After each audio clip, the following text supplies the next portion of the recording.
ઘરેથી બહુ કહેતો હતો એમ સંગીત આવું કે ટુ વ્હીલ બંધ થઈ ગયો કાલે કાલે આ ટુ વ્હીલ લઈને નહીં જવાની.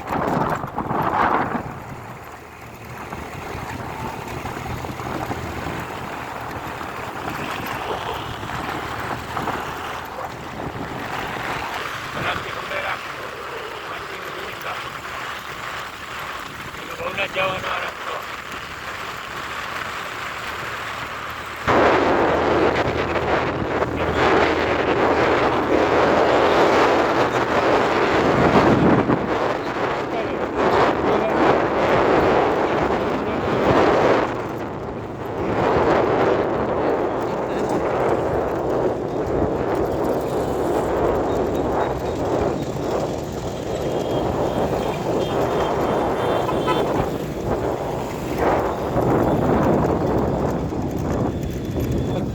તમે મારજે અમે શપથ હા પણ કર્યું હાલો તમે પણ હવે કીધું એમ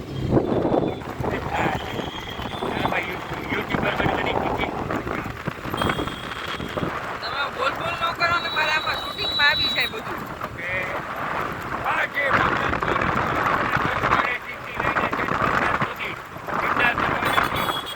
હવે આવશે રામકુંડ.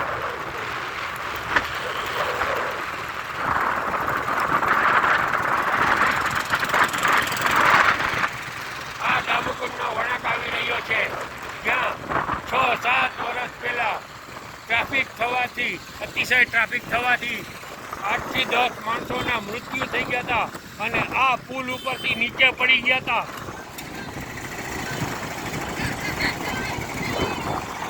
પછી સરકારે આ પુલને પહોળો કર્યો અને 4 ટ્રેક રસ્તો બનાવ્યો.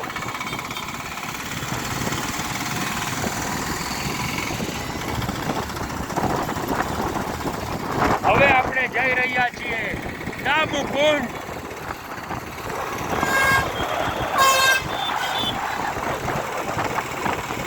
આવી ગયું છે હવે રામકુંડ.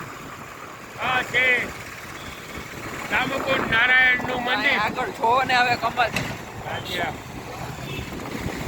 આવ ગાંડા વેડા કરતા હમણાં ઠોકાઈ છે તમારી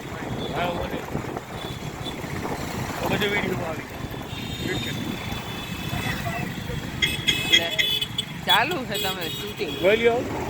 આ છે દામોદર કુંડ. રાધા દામોદરજી ની હવેલી બલદેવજી.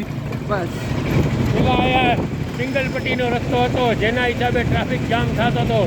હવે સરકારશ્રીએ આ ડબલ પટ્ટીનો રસ્તો કરી નાખ્યો છે પહાડને ખોદીને, જેથી કરીને ટ્રાફિક ઓછો થાય અને જાનહાનિનો કોઈ પણ એવો બનાવ ન બને.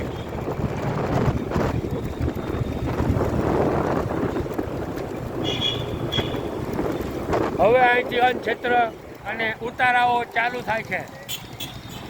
અહીંયા અલગ અલગ ધાર્મિક સંસ્થાઓ, મહંતોશ્રી અને સાધુબાઓના ઉતારા છે, જ્યાં તમને મફતમાં કોઈ પણ પૈસા લીધા વગર ભોજન રૂપી પ્રસાદ આપવામાં આવશે.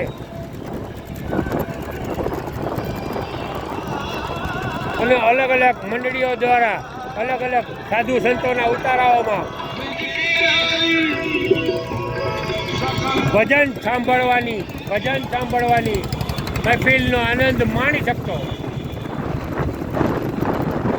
બંને સાઈડ રોડમાં અમુક વેપારીઓ, નાના વેપારીઓના આટલાઓ લાગી ગયેલા છે, જ્યાં તેમની કલાકારી ભરેલી વસ્તુઓ આ લોકો વેચવાના છે.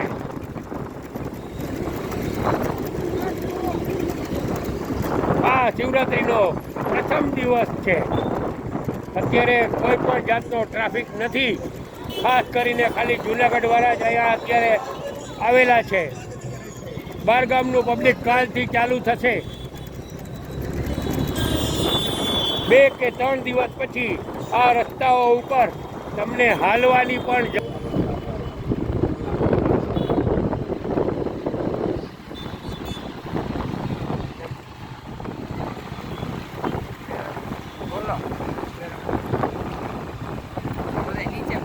દેખાડવી છે પબ્લિક. અહીંયા જોવ પાર્કિંગ ને બધું ઉતારા કરવો.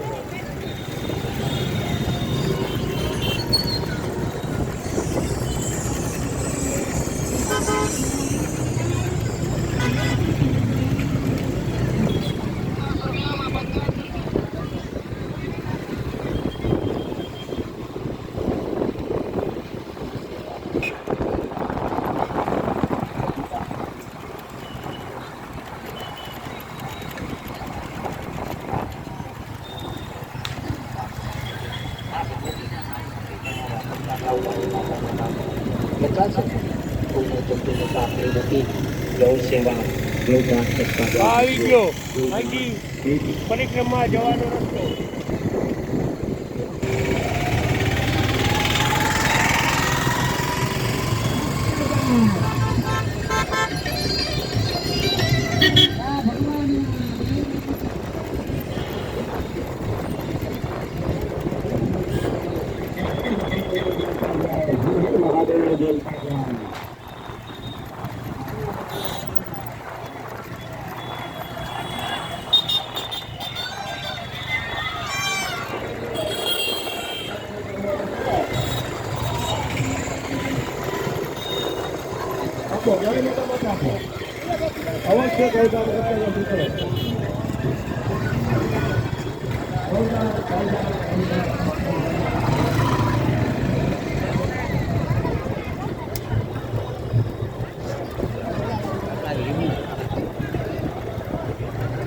શનિદેવ દાદા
છે